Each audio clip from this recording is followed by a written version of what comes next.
రాజన్న సిరిసిల్ల జిల్లా సిరిసిల్ల పట్టణంలో అంబేద్కర్ చౌక్ వద్ద ఇండియా కూటమి ఆధ్వర్యంలో మహాధర్నా నిర్వహించారు. పార్లమెంట్లో సభ్యులను సస్పెండ్ చేయడం నిరసిస్తూ ఇండియా కూటమి ఇచ్చిన పిలుపు మేరకు కాంగ్రెస్, సిపిఐల ఆధ్వర్యంలో ఆ పార్టీ నాయకులు, కార్యకర్తలు నల్ల బ్యాడ్జీలు ధరించి ధర్నా చేశారు. ప్రధాని మోదీకి వ్యతిరేకంగా నినాదాలు చేశారు.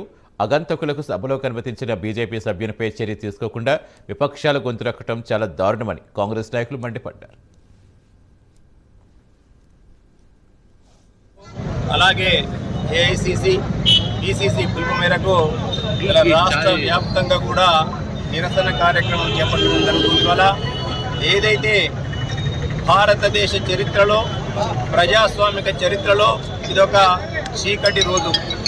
కనీ విని ఎరగని రీతిలో భారత రాజ్యాంగాన్ని తుంగలో తొక్కుతూ బాబాసాహెబ్ అంబేద్కర్ రాసిన రాజ్యాంగ స్ఫూర్తికి విరుద్ధంగా ఈరోజు బీజేపీ ప్రభుత్వం ఏదైతే తన తప్పును కప్పిపుచ్చుకునే విధంగా పార్లమెంటు సభ్యులందరినీ కూడా చర్చకు తావివ్వకుండా, పార్లమెంట్లో ఏదైతే భద్రతా వైఫల్యాలు ఉన్నాయో ఆ భద్రతా వైఫల్యాలపైన చర్చ జరగాలి.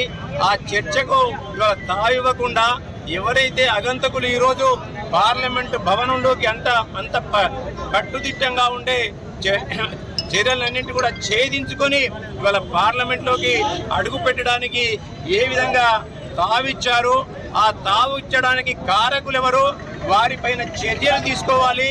ఆ చర్యలు తీసుకోవడంలో భాగంగా, ఎందుకంటే ఏదైతే ఇవాళ వారికి అనుమతించినో ఆ అనుమతించిన వారందరూ కూడా బీజేపీకి సంబంధించిన పార్లమెంట్ సభ్యులు.